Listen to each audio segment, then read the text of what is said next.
আজকের এই ভিডিওতে আমরা দেখব বর্তমানে যে বিখ্যাত শিল্পীদের গান শুনি তারা কিন্তু এমনি হুট করেই এই জায়গায় চলে আসেনি। তাদের এই এত জনপ্রিয়তার পিছনে অনেক স্ট্রাগল রয়েছে। তো আজকের এই ভিডিওতে আমরা দেখব সেই সব জনপ্রিয় সিঙ্গার প্রথম রিয়েলিটি শো কেমন ছিল এবং সেই রিয়েলিটি শো থেকে তারা কি বিদায় নিয়েছিল, তাছাড়া আরো অনেক কিছু অজানা বিষয় জানতে চলেছি।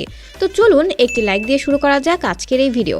আর হ্যাঁ, ভিডিওটি ভালো লাগলে কিন্তু সাবস্ক্রাইব করতে ভুলবেন না। ভিডিও শুরু করা যাক। নাম্বার 1, মোনালি ঠাকুর।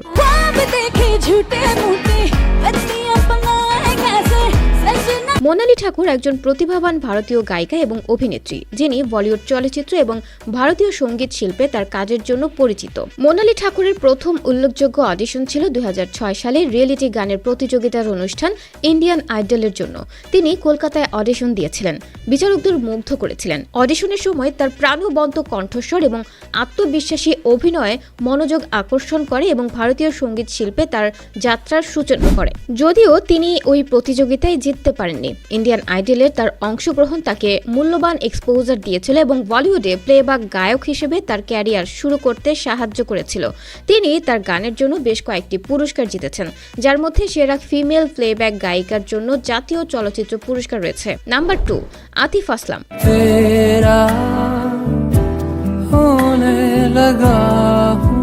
আতিফ আসলাম পাকিস্তান গায়ক, গীতিকার। তার অসাধারণ প্রতিভা এবং স্বতন্ত্র কণ্ঠের মাধ্যমে খ্যাতি অর্জন করেছিলেন। আতিফ আসলামের স্টারডমের যাত্রা শুরু হয়েছিল তার নিজ শহর পাকিস্তানের লাহোরে বিভিন্ন গানের প্রতিযোগিতা এবং পারফরমেন্সে অংশগ্রহণের মাধ্যমে।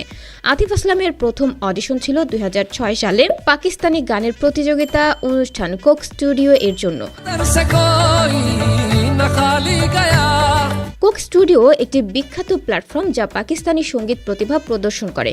আতিফ ইসলাম কোক স্টুডিওতে ও লামহে গানের অভিনয়ের মাধ্যমে পাকিস্তান এবং এর বাইরেও ব্যাপক পরিচিতি এবং খ্যাতি অর্জন করেছিলেন।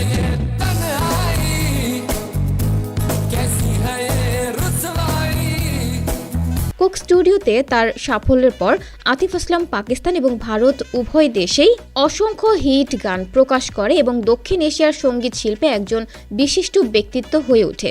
তিনি তার সুরেলা কণ্ঠ, বহুমুখিতা এবং আবেগপূর্ণ অভিনয়ের জন্য পালিত হয়। নাম্বার 3, নেহা কাক্কার।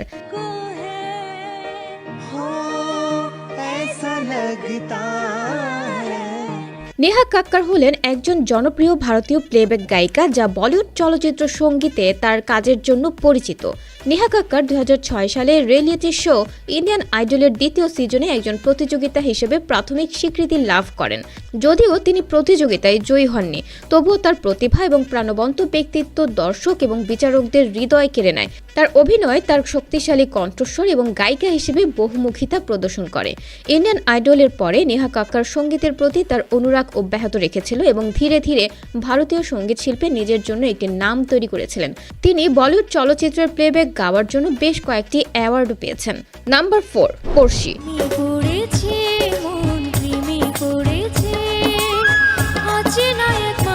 পড়শি 2008 সালে রিয়েলিটি টেলিভিশন গায়ক প্রতিযোগিতা চ্যানেল আই সেরা কণ্ঠতে অংশগ্রহণের মাধ্যমে বাংলাদেশের প্লেব্যাক গায়িকা পড়শি বিশিষ্টতা অর্জন করেন। চ্যানেল আই সেরা কণ্ঠ বাংলাদেশের একটি জনপ্রিয় প্রতিভা অন্বেষণ অনুষ্ঠান, যেখানে উচ্চাকাঙ্ক্ষী গায়করা তাদের কণ্ঠের ক্ষমতা প্রদর্শন করে এবং স্বীকৃতি ও পুরস্কারের জন্য প্রতিযোগিতা করে। চ্যানেল আই সেরা কণ্ঠ তার উপস্থিতির পরে গায়ক হিসেবে পড়শির যাত্রা গতি লাভ করে। তিনি পরবর্তীকালে বেশ কয়েকটি সফল অ্যালবাম এবং একাধিক প্রকাশ করেন। বাংলাদেশি সঙ্গীত শিল্পে নিজেকে একজন বিশিষ্ট ব্যক্তিত্ব হিসেবে প্রতিষ্ঠিত করেন।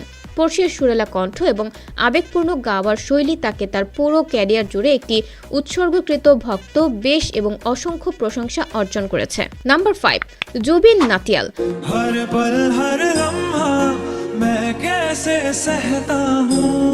জুবিন নাটিয়াল ভারতীয় জনপ্রিয় একজন প্লেব্যাক গায়ক। জুবিন নাটিয়াল 2011 সালে রিয়েলিটি গায়ক প্রতিযোগিতা এক্স ফ্যাক্টর ইন্ডিয়া এ অংশগ্রহণের পর তিনি বিশিষ্টতা অর্জন করেন। যদিও তিনি শোতে জয়ী হননি, তার অভিনয় তার কণ্ঠের দক্ষতা প্রদর্শন করে এবং বিচারক ও শ্রোতাদের কাছ থেকে প্রশংসা অর্জন করে।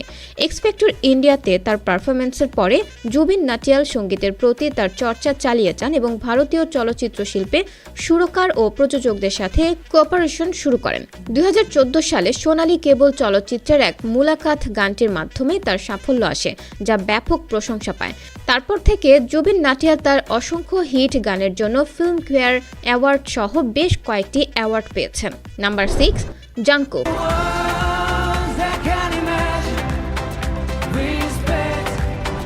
জাংকুক 2011 সালে বিগ হিট এন্টারটেইনমেন্টের জন্য অডিশন দিয়েছিলেন যখন তার বয়স ছিল 13 বছর।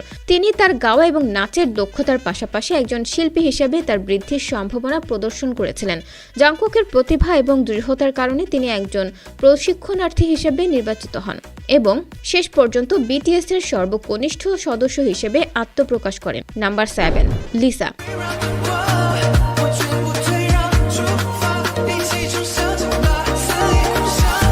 লিসা হচ্ছে জনপ্রিয় দক্ষিণ কোরিয়ার গার্ল গ্রুপ ব্ল্যাক পিঙ্কের সদস্য।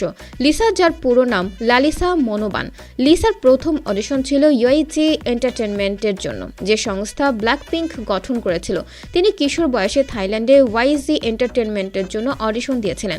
লিসার ব্যতিক্রমী নৃত্য দক্ষতা এবং মঞ্চে উপস্থিতি বিচারকদের মুগ্ধ করেছিল এবং পরবর্তীকালে তিনি এজেন্সির অধীনে একজন প্রশিক্ষণার্থী হিসেবে একসেপ্ট হন।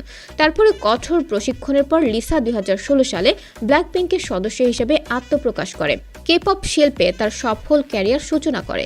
একজন প্রশিক্ষণার্থী হিসেবে অডিশন দেওয়া থেকে বিশ্বের অন্যতম বিশিষ্ট মেয়ে দলের সদস্য হওয়ার জন্য তার যাত্রা তার প্রতিভা, উৎসর্গ এবং কঠোর পরিশ্রমকে তুলে ধরে। নাম্বার 8, ইমরান মাহমুদুল।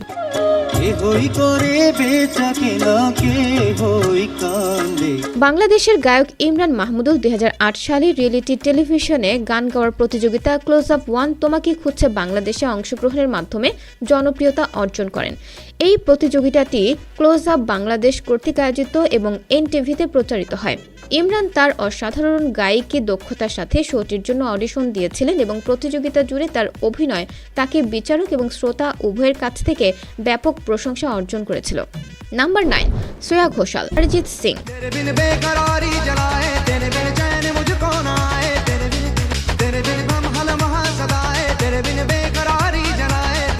বিখ্যাত ভারতীয় প্লেব্যাক গায়ক অরিজিৎ সিং রিয়েলিটি টেলিভিশনের মাধ্যমে সঙ্গীত শিল্পে তার প্রাথমিক অগ্রগতি হয়েছিল। সিং 2005 সালে রিয়েলিটি শো ফেম গুরুকুল এর অংশগ্রহণের পর বিশিষ্টতা অর্জন করে, যেখানে তিনি ষষ্ঠ স্থান ছিলেন। প্রতিযোগিতায় জয়ী না হওয়া সত্ত্বেও তার প্রতিভা স্বীকৃত হয়েছিল এবং তিনি বলিউড চলচ্চিত্রের জন্য গান গাওয়ার প্রস্তাব পেতে শুরু করেছিলেন। সিং এর প্রাণবন্ত কণ্ঠ এবং আবেগপ্রবণ গাওয়া স্টাইল তাকে দ্রুত ভারতীয় চলচ্চিত্র শিল্পে একজন জনপ্রিয় প্লেব্যাক গায়ক করে তুলেছিল। তিনি আশিকি 2 ফিল্ম থেকে তুম হি হো গানের মাধ্যমে জনপ্রিয়তা অর্জন করেছিলেন।